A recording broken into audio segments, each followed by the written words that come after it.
Oh hey, welcome to another edition of Hand-Laid Tracks and 3D Printed Trains with Socrates. Today we're taking a look at a 12 by 9 curved turnout. This is something I designed and built myself with a 3D printer. It's based off the Fast Tracks concept, except this is actually a 9-inch curve with a 12-inch diverging rail. Normally it would be a 12-inch curve with a 9-inch diverging rail, and the main difference is that if you put this into a set of 9-inch curves, the main track will be consistent with the 12-inch diverging off of it. I printed up a bunch of different 3D printed items to help me do the whole process. I made some jigs that go around to hold the whole pieces in place, and also a frog cutter and a point cutter. So this cuts the frog and point rails, and it cuts both of them at the same time, the left and the right, and you put them all in there at once, and pretty much it makes the whole job of cutting the ties a whole lot easier, or cutting the rails a whole lot easier. And to make the tie cutting easier, I built a tie cutter and gapper. I already have ties in here, trying not to drop them out. But the first thing you do is you put the cut ties into length here, and you snip them off the length and quickly file the top, and then you put the same ties into the secondary piece, which slips inside. Now they're secured, and you can see them through the windows, and you can see that none of them have been cut. So you can run a quick file, a triangle file through there. You cut the gaps in it because you have to gap all the copper ties, otherwise you'll end up with the dead short.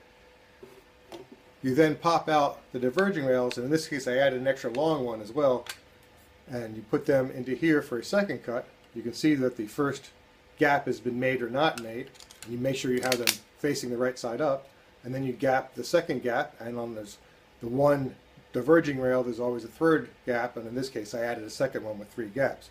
So this way, gapping the rail or the ties is quick, easy, and very precise, because it's a very difficult job to do by hand, and it's really hard to do accurately by hand. And these little jigs make that much, much easier.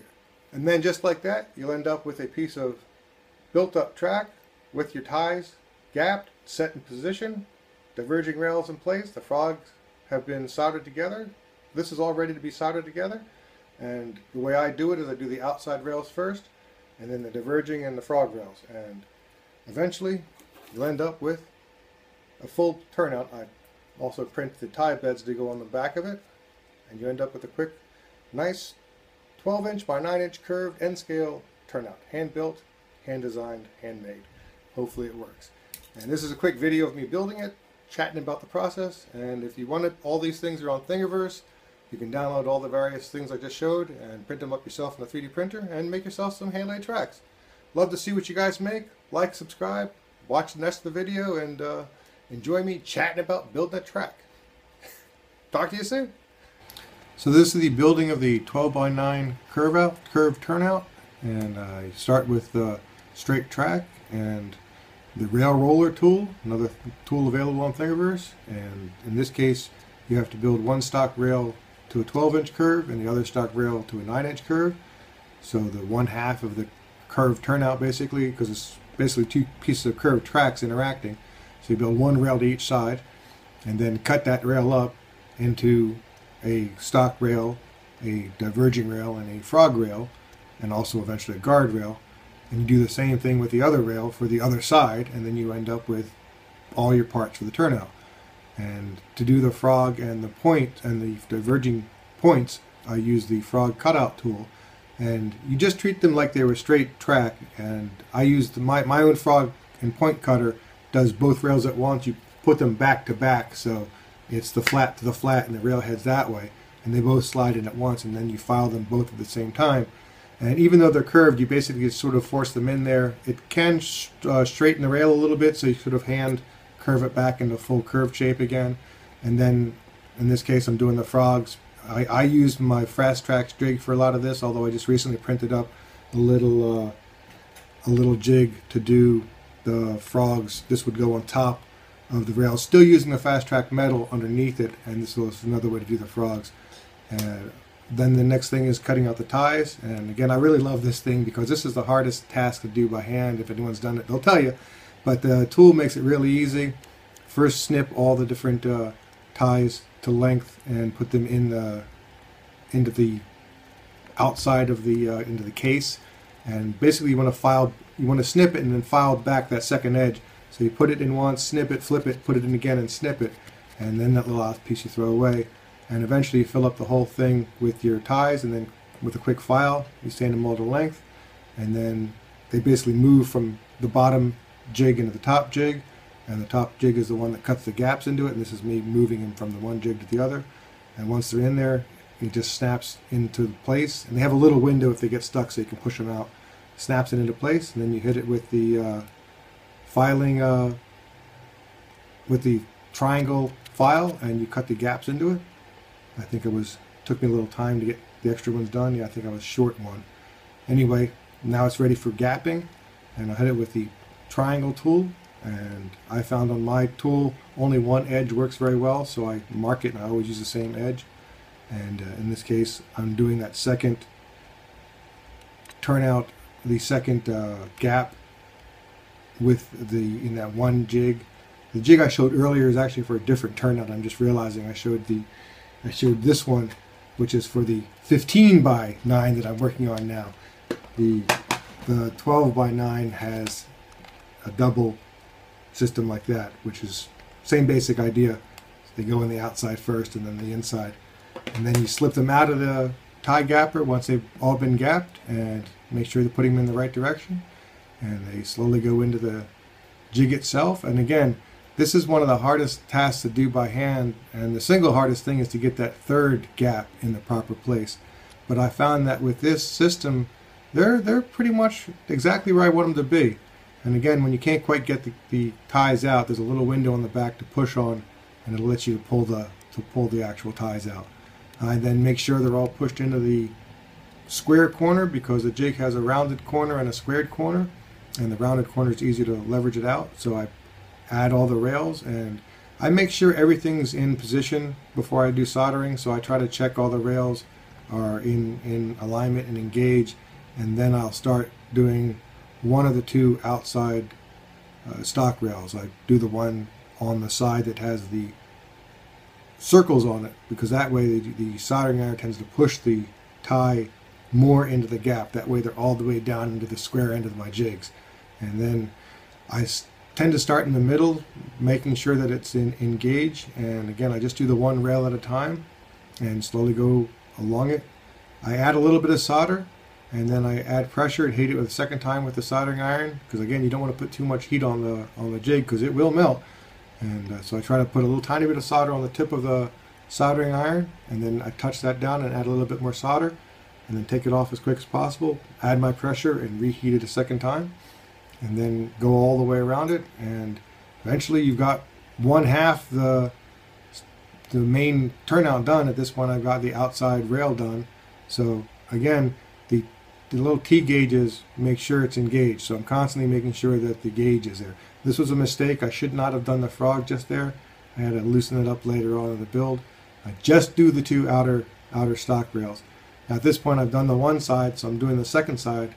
I used to solder from both ends, but I find it's just easier to just flip the jig and only work from the easy side. But now the rails are all in position and they can't really go anywhere, so it's a lot easier to do it without worrying about moving things. You don't have to check on your gap anymore, because make sure that third gap is in the right place before you solder the rails. Make sure all the gaps are in the right place, but that third gap is the only one that is so difficult to get in the right position that you really, really want to make sure you have it in the right place. And I also clean the soldering iron tip off. You can't really see it, but basically between most of these things I'll go ahead and wipe it off on the sponge.